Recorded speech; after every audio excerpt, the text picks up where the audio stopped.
नमस्कार, मैं अमित मणि तिवारी स्वागत करता हूं आपके अपने YouTube channel the Amit sir classes में। आज हम म- मौर्य साम्राज्य अशोक के बारे में पढ़ेंगे। कहते हैं कि बिंदुसार 273 ईसा पूर्व में उसकी मृत्यु हो जाती है। तो 273 ईसा पूर्व में ही मगध की गद्दी को किसी न किसी को प्राप्त कर लेना चाहिए। बिंदुसार के 100 पुत्र होते हैं और उसमें से अशोक लगभग लगभग 99 भाइयों को मार के ये गद्दी प्राप्त करता है और कहा जाता है कि वो घरेलू संघर्ष में 4 वर्षों तक लगा रहा और 269 ईसा पूर्व में मगध की गद्दी पर बैठा। अशोक के नामों का उल्लेख मास्की, गुर्जरा, नेटूर तथा उदेगोलम अभिलेख में मिलता है। अशोक के जो नाम है उनके उल्लेख जो है मास्की, गुर्जरा, नेटूर तथा उदेगोलम अभिलेख में मिलता है। अशोक की पत्नी देवी विदिशा के श्रेष्ठी की पुत्री थी। एक अशोक की पत्नी होती है देवी जो विदिशा के श्रेष्ठी की पुत्री थी और विदिशा वर्तमान में एमपी राज्य में है। कहते हैं कि अशोक को उसके अभिलेखों में सामान्यतः देवा नाम पिय कहा गया है। ठीक है, उसके अभिलेखों में अशोक को देवा नाम पिय कहा गया है, जिसका अर्थ होता है कि अशोक ने बौद्ध धर्म को तो अपनाया ही था, साथ ही साथ वो अन्य हिंदू धर्म की जो आस्था थी वो हिंदू धर्म के आस्था को भी नहीं छोड़ा था। देवा नाम प्रिय का अर्थ ये हो गया कि हम दूसरे धर्म को तो किसी धर्म को तो मानते ही हैं, लेकिन साथ ही साथ अगर हम दूसरे धर्म को भी उसके आस्था को नहीं छोड़ते हैं तो हम अपने आप में देवा नाम प्रिय कहला जा सकते हैं। ठीक है, भाब्रू अभिलेख में अशोक को प्रियदर्शी जबकि मस्की अभिलेख में अशोक को बुद्ध शाक्य कहा गया है। भाब्रू अभिलेख में अशोक को प्रियदर्शी जबकि मास्की अभिलेख में अशोक को बुद्ध शाक्य कहा गया है। अशोक के माता का जो नाम है वो कहाँ उल्लेख होता है, तो बौद्ध ग्रंथ महाबोधि में अशोक की जो बोधि वंश में अशोक की माता का नाम धम्बा मिलता है। दिव्यावदान में पासादिका मिलता है, जबकि स्मिथ के ग्रंथ अशोका में सुभद्रांगी मिलता है। अशोक की माता का वास्तविक नाम सुभद्रांगी के बारे में ही कई लोग चर्चा करते हैं कि ये सुभद्रांगी जो बिंदुसार की पत्नी थे, इससे ही अशोक का जन्म हुआ था। यही एक प्रमाणिक नाम अशोक की माता के बारे में मिलता है। बात करते हैं कलिंग विजय के बारे में। तो कलिंग विजय 261 ईसा पूर्व में अशोक द्वारा किया जाता है। कलिंग वर्तमान समय में उड़ीसा राज्य में स्थित है और कलिंग का जो सामरिक महत्व था ये दक्षिण भारत को जाने वाली मार्गों को स्थल मार्ग से समुद्र मार्ग को जोड़ता था। जो कलिंग था वो दक्षिण भारत को जाने के लिए स्थल मार्ग को समुद्र मार्ग से जोड़ता था। मान लीजिए कि ये हमारा हो गया दक्षिणी भारत, ठीक है, यहाँ पे हो गया उड़ीसा और यहीं पे हमारा कलिंग था और यहाँ पे मगध था। ठीक है, तो ये दक्षिण भारत को जाने वाली रास्तों को ये कलिंग क्या जो करता था, ये ऐड करता था। साथ ही साथ ये समुद्र मार्ग को भी, यहाँ पे बंगाल की खाड़ी है, इसको भी यह जोड़ता था। ठीक है, तो ये इसकी सामरिक महत्व थी। अशोक ने कलिंग पर विजय कब प्राप्त की, तो अपने राज्याभिषेक के 8वें वर्ष के बाद, 8वें वर्ष नहीं, 8वें वर्ष के बाद अर्थात 9वें वर्ष में उसने कलिंग पर विजय की और कलिंग विजय का उल्लेख जो है 13वें शिलालेख में मिलता है। अशोक ने क्या किया, इस कलिंग युद्ध में बहुत सारे नरसंहार हुए जिससे अशोक के हृदय पर गहरा प्रभाव पड़ा और अशोक ने क्या किया, जो उसके मन में दिग्विजय था वो दिग्विजय के स्थान पर अब धम्म विजय की नीति को अपनाया। अर्थात वो अब धर्म की प्रचार करेगा और अब वो युद्ध नहीं करेगा। अर्थात कहा जाए तो उसके जीवन की सबसे आखिरी युद्ध कलिंग युद्ध थी और कलिंग युद्ध में उसका हृदय परिवर्तित हो गया था और जिसके कारण वो युद्ध दिग्विजय की धारणा को छोड़ के वो धम्म विजय की नीति को अपनाया। उसने धम्म विजय की नीति को क्या किया, अपना लिया। अशोक की तीर्थ यात्राओं के बारे में भी पूछा जाता है कि अशोक ने कौन कौन सी तीर्थ यात्रा की थी। तो कहा जाता है कि अशोक सबसे पहले गया गया था, उसके बाद कुशीनगर गया था, फिर लुम्बिनी, फिर कपिल वस्तु, सारनाथ और अंत में श्रावस्ती। अर्थात कहा जाए तो सबसे पहले यह गया और सबसे अंत में यह श्रावस्ती गया था। इस प्रकार इसके जाने के जो क्रम थे वह कई बार एग्जाम में इसके क्रम पूछे जाते हैं। गया, कुशीनगर, लुम्बिनी, कपिलवस्तु, सारनाथ और श्रावस्ती। अशोक के धर्म परिवर्तन के बारे में चर्चा होती है कि अशोक धर्म परिवर्तन किससे प्रभावित होकर किया। तो कई जगहों पर पता चलता है कि निग्रोध से प्रभावित होकर वो बौद्ध धर्म को अपनाया। तो कई जगह से पता चलता है कि वह उपगुप्त यानी उत्तर भारत की किंवदंतियों से पता चलता है कि वह उपगुप्त से प्रभावित होकर बौद्ध धर्म को अपनाया था। ठीक है, तो आप अगर निग्रोध और उपगुप्त भी आया ऑप्शन में तो आप उपगुप्त को टिक करिएगा। ठीक है, निग्रोध को मत करिएगा। अगर उपगुप्त न हुआ तब आप जाके निग्रोध करिएगा। अगर दोनों दे दिया जाए तो दोनों को सही करिएगा। ठीक है, अशोक के धम्म की परिभाषा राहुलोवाद सूत्र से लिया गया है। जो धम्म की परिभाषा अशोक ने दिया था यह परिभाषा राहुलोवाद सूत्र से लिया गया है। यानी धम्म की परिभाषा अशोक ने कहां से ली थी? तो धम्म की परिभाषा अशोक ने राहुलोवाद सूत्र से ली थी। अब इसने धर्म प्रचार करने के लिए कुछ लोगों को अलग अलग देशों में भेजा था। जैसे कि महेंद्र और संघमित्रा को इसने श्रीलंका में भेजा था, महारक्षित को यमन देश में भेजा था, मंझिम को हिमालयवर्ती देश में भेजा था, महादेव को महिष मंडल मैसूर में भेजा था, महाधर्म रक्षित को महाराष्ट्र में भेजा था, सोना तथा उत्तरा को सुवर्ण भूमि में, मंछांतिक को कश्मीर तथा गंधार में इसने धर्म प्रचार के लिए भेजा था। अब मौर्य साम्राज्य के बारे में कुछ अन्य चीजों के बारे में देख। कहते हैं कि जो मौर्य काल था, अगर मौर्य काल में कोई टैक्स को छुपाता था तो उसके लिए जो दंड था बहुत ही कड़ा दंड था। उसके लिए दंड मृत्यु दंड दिया जाता था। अब बात करते हैं कि मौर्य साम्राज्य में भाग एवं बलि क्या थी। तो कहते हैं कि जो मौर्य साम्राज्य में भाग और बलि थी ये राजस्व के स्रोत थे। भूमि जो कर होता था उसको जो एकत्रित करता था भूमि कर को, उसे सीताध्यक्ष कहा जाता था। जिले का जो अधिकारी था उसे अग्रोनोमोई कहा जाता था। ठीक है, जिले का अधिकारी को क्या कहा जाता था? अग्रोनोमोई कहा जाता था। जो खान होते थे, ठीक है, जो मिनरल्स होते थे, उन खानों का नियंत्रण करने वाले को अक्राध्यक्ष कहा जाता था। उसके साथ ही साथ अब विभिन्न व्यवसाय एवं व्यापार का जो कर होता था उसको वसूलने वाले को शुल्का अध्यक्ष कहा जाता था। अगर कोई व्यक्ति मंत्री परिषद में राजस्व को एकत्रित करता था उसे समाहर्ता कहा जाता था। सीमा रक्षक या सीमावर्ती दुर्गों का जो देखभाल करता था उसे अंतपाल कहा जाता था। जो सीमा रक्षक या सीमावर्ती दुर्गों की रक्षा करने वाले को अंतपाल, माप तौल के अधिकारी को पौतवाध्यक्ष कहा जाता था। जो माप तौल होता था उसके अधिकारी को पौतवाध्यक्ष कहा जाता था। वाणिज्य विभाग के अध्यक्ष को पर्याध्यक्ष कहा जाता था। बूचड़ खाने का जो प्रभारी होता था उसे सूनाध्यक्ष, ठीक है, सूनाध्यक्ष कहा जाता था। कहते हैं कि मौर्य प्रशासन में सड़क पर कीचड़ फैलाने वाले पर लगने वाला जुर्माना, अगर मौर्य साम्राज्य में कोई व्यक्ति सड़क पर अगर कीचड़ फैला देता था तो उस पर भी जुर्माना लगता था। उस जुर्माने को कहते थे पंकोदक सन्निरोधे।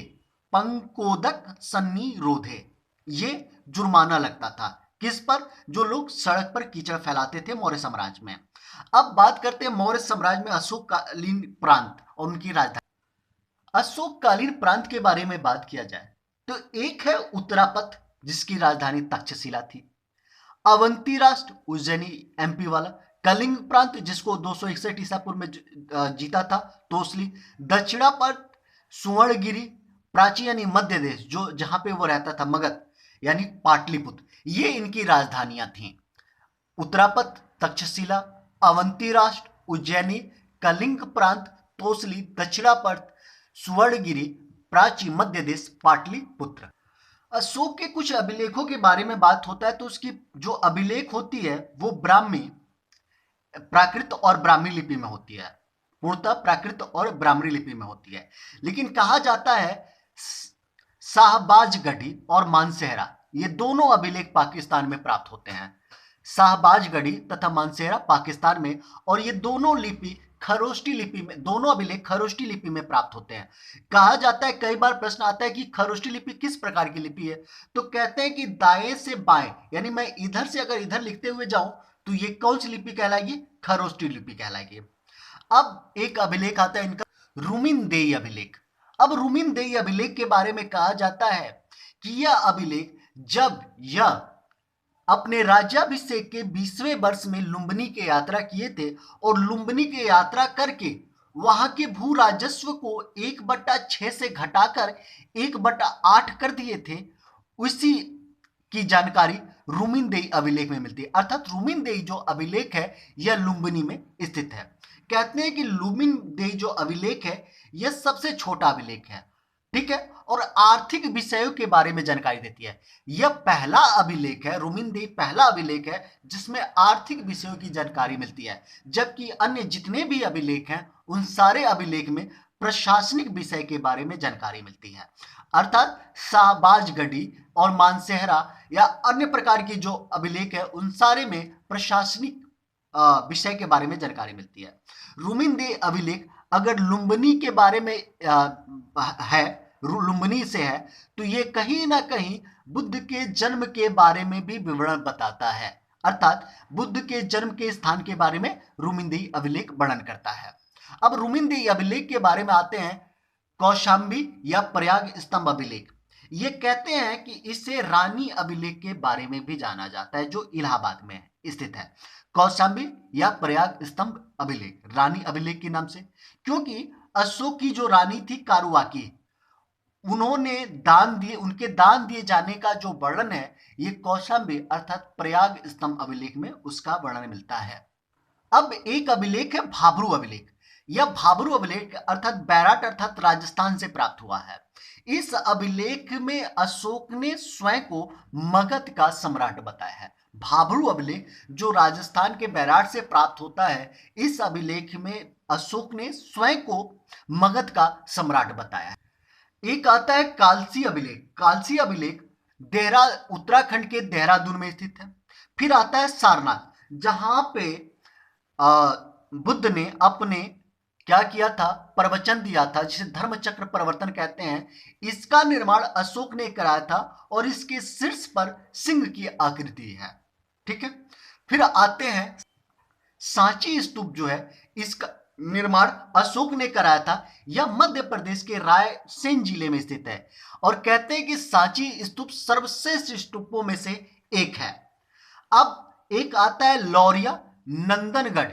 लौरिया नंदनगढ़ का जो अभिलेख है यह चंपारण, बिहार के चंपारण जिले में स्थित है, जिस पर मोर का चित्र बना हुआ है। लौरिया नंदनगढ़ अभिलेख बिहार के चंपारण में स्थित है, जिस पर मोर का चित्र बना हुआ है।